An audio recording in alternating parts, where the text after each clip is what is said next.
তোমরা তো আমার কলেজের ভিডিও অনেক বেশি পছন্দ করেছো, তাই আর দেরি না করে তোমাদের সাথে আরো একটি ভিডিও নিয়ে চলে আসলাম। এই ভিডিওটি করেছিলাম আমাদের কলেজ থেকে আন্দোলনে গিয়েছিলাম সেই দিনটা। আমি ছিলাম বরিশাল জমজম কলেজের নার্সিং স্টুডেন্টের পক্ষ থেকে। সবাই মিলে আমরা একসাথে গিয়েছিলাম বরিশাল নার্সিং কলেজে। হ্যালো এভরিওয়ান, আসসালামু আলাইকুম। সকাল সকাল ঘুম থেকে উঠে চলে গেলাম বরিশাল নার্সিং কলেজে। সেখানে গিয়েছি, সকালে কিছুই খাওয়া হয়নি, তাই হচ্ছে কলা মামার কাছ থেকে কলা নিলাম এবং তার সাথে নিয়েছিলাম এই ঝাল ঝাল ঝালমুড়ি, তার সাথে নিয়েছিলাম এই মজার ঝালমুড়ি।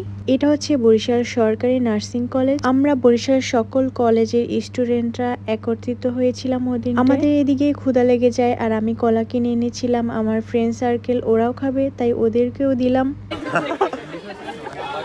বাচ্চারা যখন প্রথম এরপর জাস্ট পিয়ালের সাথে একটু মজা করলাম কলা নিয়ে।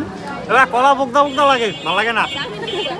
বরিশাল যত স্টুডেন্ট ছিল সবাই হচ্ছে আমরা একত্রিত হয়েছিলাম ওদিন। সবাই আসার পর আমরা হচ্ছে সিরিয়াল মেনটেন করে দাঁড়িয়েছিলাম একসাথে। যেহেতু অনেক স্টুডেন্ট তাই আমরা সিরিয়াল মেনটেন করেই গিয়েছিলাম। আমরা একদম হাঁটতে হাঁটতে গিয়েছিলাম আর ওই দিনটা হচ্ছে আমাদের আন্দোলনের ডেট ছিল। অনেকেই হচ্ছে জানেন না যে আসলে এটা আমাদের কিসের আন্দোলন। অনেকেই জানতে চেয়েছেন যে এই আন্দোলনটা আসলে কিসের আন্দোলন। একটু ক্লিয়ার করে দিচ্ছি আপনাদেরকে। আমি হচ্ছে 3 বছর ডিপ্লোমা কোর্স করতেছি। তো দেখেন এইচএসসি পাস করার পরে আমরা 3 বছরের কোর্স করি, কিন্তু সেই এইচএসসি পাস করার পরেও আবার 3 বছর কোর্স করার পরেও আমাদের কিন্তু সেই ভ্যালুটা দিচ্ছে না। আমাদের সেই এইচএসসি পাস করার ভ্যালুই দিচ্ছে। তাহলে তো ডিপ্লোমা 3 বছর কোর্স করে কোনো লাভ নেই, সেই এইচএসসি পাসের সমতুল্যই দিচ্ছে আমাদেরকে। এটা ছিল আমাদের যৌক্তিক দাবি। যে শুনবে সেই বলবে যে হ্যাঁ ঠিকই তো বলেছো, যে তোমাদের দাবিটা তো একদমই যৌক্তিক। তারপরও কেন আমাদের এই দাবিটাকে মেনে নেওয়া হচ্ছে না জানি না। একজন নার্স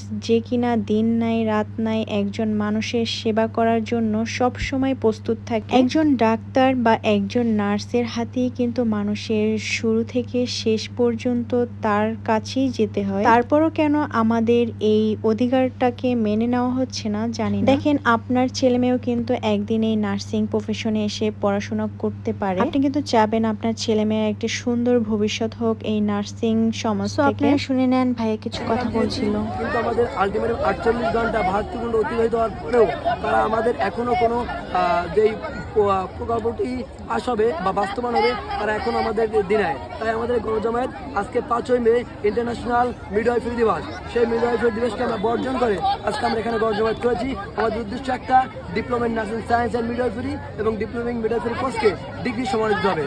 আমরা ইন্টারমিডিয়েট পাস করার পরে আমরা এই ভর্তি যুদ্ধের মাধ্যমে আমরা এই নার্সিংয়ে আসি, কিন্তু যখন আমরা বিপিএইচসির আন্ডারে পরীক্ষা যাই, আমরা 3 বছর কোর্স কমপ্লিট হওয়ার পরে ফার্মেসি ইন্টার্নশিপ শেষ করি, কিন্তু যখন নিয়োগে যাই আমাদের সেই ইন্টার সমাধা হয়। এটা বাংলাদেশে চরম লেভেলের একটা বৈষম্য। আমরা এই বৈষম্য চাই না, আমরা বৈষম্য থেকে মুক্তি চাই। আপনাদের এখন দাবি কি থাকবে? আমাদের দাবি একটাই, diploma in nursing science and midwifery এবং ডিপ্লোমা মিডওয়াইফারি কোর্সকে যতদিন না পর্যন্ত ডিগ্রি সমান দেওয়া হবে, আমাদের বাংলাদেশ নার্সিং অ্যান্ড কাউন্সিল এবং সমস্ত কার্যক্রম যেমন একাডেমিক কার্যক্রম, হসপিটাল, ক্লিনিক্যাল সহ কমপ্লিট শাটডাউন ঘোষণা করছি।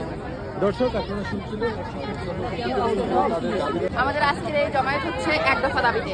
আমরা গত 21 তারিখ থেকে আমাদের এই আন্দোলন বেগবান করতেছি, চালিয়ে যাচ্ছি, কিন্তু আমাদের কোনো ফলাফল আসতেছে না। আমরা আজকে আমাদের একটা আনন্দ র্যালি, আন্তর্জাতিক মিডওয়াইফ দিবস, আমরা মিডওয়াইফরা সেটা বর্জন করে, আমাদের আনন্দ খুশি বর্জন করে আমরা আমাদের দাবি আদায়ের রাস্তায় নেমেছি।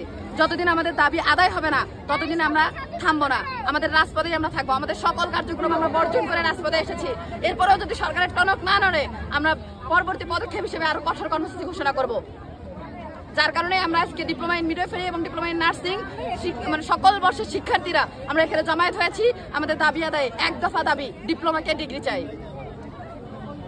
জীবনের শেষ মুহূর্ত কিন্তু একজন নার্সের হাতেই তার শেষ বিদায় নেওয়া হয়। গতকালকে আমাদের এই আন্দোলন ঢাকা শাহবাগে সকল স্টুডেন্টরা মিলে করেছিল।